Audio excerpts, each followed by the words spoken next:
Por último, hablábamos al principio de cooperación. Tenemos que percibir, cuando vemos el conflicto, tenemos que darnos cuenta de que tenemos que cambiar la actitud. No tenemos que ver al otro como a alguien problemático. Tenemos que trabajar con el otro. No tratar de convencerlo, sino trabajar con el otro, detectar sus intereses, sumarlos al nuestro y ahí buscarle una salida.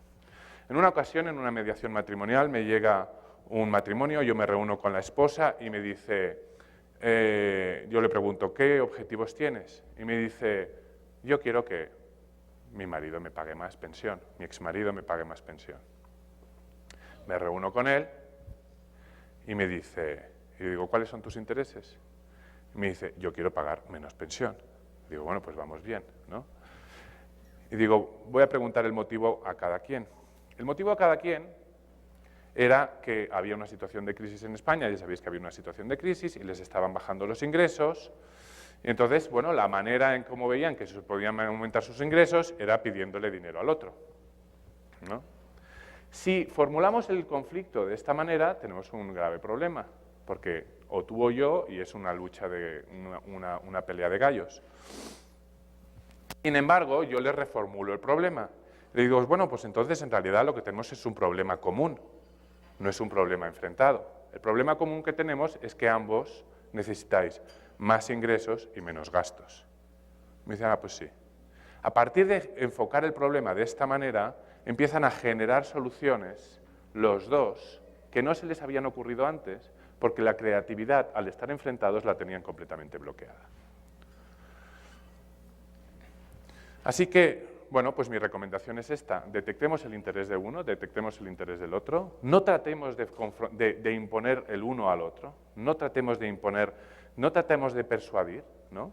Detectemos qué es lo que le interesa a cada quien y busquemos la solución compartida. Trabajemos en equipo el conflicto. Si vemos un bache, el conflicto tiene que ser, entramos los dos en un bache y salimos juntos de él.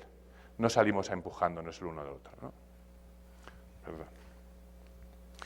La otra es siempre negociar en base a principios. Si tenemos que negociar cuestiones de dinero, cuestiones de dudas, cuestiones de incertidumbre, no tratar de imponer nuestra versión al otro. Es decir, tengo que negociar la venta de esta casa porque la estamos compartiendo, el matrimonio, o tengo que negociar con un grupo ecologista el si estoy realmente polucionando o no. Lo que tengo que buscar es pactar con el otro cómo solucionamos esas situaciones. Lo normal que se hace, lo que hace todo el mundo, ¿no? Pues yo me busco mi propio informe pericial, me busco mi propio avalúo, el otro se busca el suyo y lo que hacemos es enfrentarnos a lo loco porque uno ha presionado mucho al alza, el otro ha presionado a la baja y ya estamos en un conflicto. ¿Qué tal si lo buscamos conjuntamente? ¿Qué tal si vamos a buscar al perito conjuntamente o el informe de tercero conjuntamente? Lo importante no es la solución, sino cómo llegamos en equipo a ella. Otras reglas, aquí no están todas, desde luego, pero tenemos que inventar reglas. Y reglas de objetividad, de yo corto, tú eliges, consiste en, por ejemplo, en cuando se negoció el Tratado del Mar, que había que repartir territorios para que los países pudieran, territorios en el mar que pudieran explotar los países, se generó la duda de decir, bueno, claro, este país que es muy listo va a seleccionar este territorio porque sabe que ahí hay petróleo o hay recursos naturales que explotar. La regla es decir, bueno, pues vamos a hacerlo en forma de que tú vas a repartir el territorio, un país, pero luego quien va a elegir de los territorios repartidos va a ser el otro país. Con lo cual lo que conseguimos es que haya mucho equilibrio entre en las soluciones porque no van a tener el poder completo sobre la solución que se va a generar. Y finalmente, en este aspecto de salirnos fuera del conflicto, de tratar de verlo desde fuera, tenemos que aplicar la creatividad. La creatividad, ¿cómo se puede aplicar? Os voy a poner un ejemplo. En una ocasión, con un cliente había tenido un pleito de marcas, se había enfrentado con una multinacional porque consideraba que habían sacado una marca que se parecía mucho a la suya, lo habíamos arreglado, pero entonces mi cliente me dice, oye Paco, yo quiero que cobremos todo lo que has costado tú como abogado o como negociador, pues quiero que se lo cobremos a la otra parte, ¿no? Me reúno con la otra parte, que era un grupo alemán, y le digo, mire, esto es lo que quiere mi cliente. Y me dice, no, jamás, por principios, jamás concedemos, cada uno se paga sus gastos y ya está. Y bueno, claro, lo que pasa es que por principios mi cliente tiene los mismos, solo que al revés. Ahí quedaba la situación absolutamente bloqueada. Me regreso a España, entonces digo, bueno, voy a ver cómo le aplico la creatividad. Y me doy cuenta de que mi cliente y su contrario se dedican a algo muy similar. Mi cliente se dedicaba a producir cosméticos y la multinacional era una multinacional de los cosméticos. Entonces le propongo a mi cliente decirle, oye, ¿a ti te podría interesar vender los productos de esta multinacional a un precio que te los vendiera a un precio muy interesante? Y así, de esta manera, con la reventa tú te generas un margen suficiente para costear mis honorarios. Me dice, sí, por supuesto, me lo puedo hacer. En esa solución arreglamos el problema, no lo hacemos en un sentido de lucha de uno contra el otro y además generamos una relación que luego no continuó, simplemente se quedó con aquel pacto, se llegó a una cantidad que enviaron, la envió el grupo alemán, la envió a un coste muy reducido porque en realidad les daba igual, lo que quería era solucionar el problema y además pues generaba un ingreso, no generaba una ganancia, pero no generaba un coste y el otro pues también generó un beneficio y tampoco tuvo una pérdida. Por la vía de la colaboración es por lo cual se solucionó también ese conflicto. Finalmente, y ya acercándonos al final, lo que quería explicar es la importancia de la ética, ¿no? La importancia de la ética en la negociación. Es una importancia que además es percibida como no tan importante por los más jóvenes. Se han hecho estudios, encuestas en cursos de negociación en donde a los más jóvenes se les pregunta acerca de, por ejemplo, si consideran correcto mentir en una negociación o no.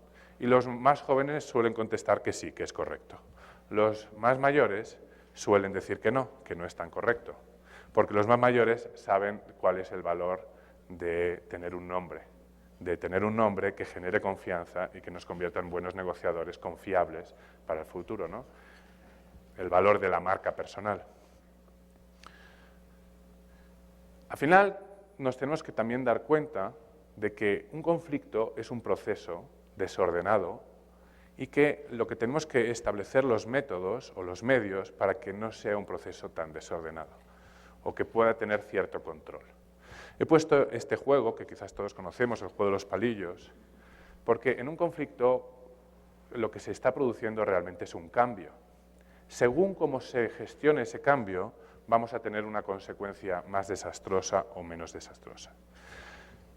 El típico conflicto en las empresas que, por ejemplo, son de componente familiar, un grave conflicto se suele generar con la sucesión empresarial, cuando fallece, digamos, el fundador, o cuando se quiere jubilar, o cuando se enferma, etcétera, etcétera. La segunda generación o la tercera generación tiene que tomar las riendas de la empresa y ese es un proceso que normalmente se busca por parte del fundador que sea muy controlado porque trata de controlarlo, pero llega un momento que ya no va a tener el control, porque los nuevos que van a entrar en la empresa van a tener el control. Entonces ahí van a aflorar nuevas visiones, nuevas percepciones, nuevas ilusiones, nuevas formas de hacer.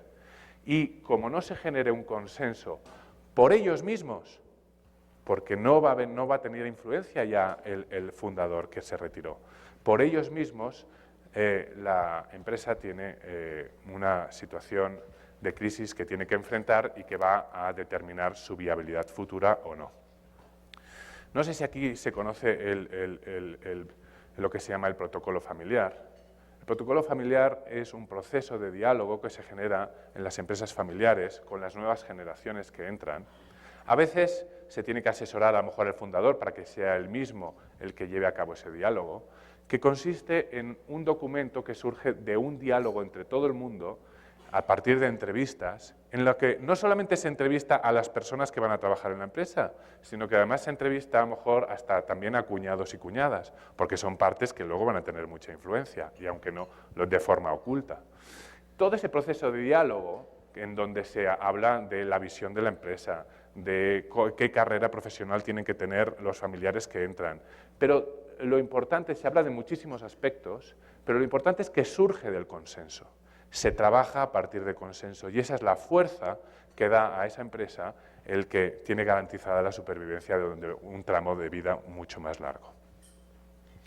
Pues bueno, yo con esto ya acabo hoy, y si he logrado transmitir un poco esta esperanza de gestionar correctamente los conflictos y que son una gran oportunidad, pues con esto me doy por satisfecho.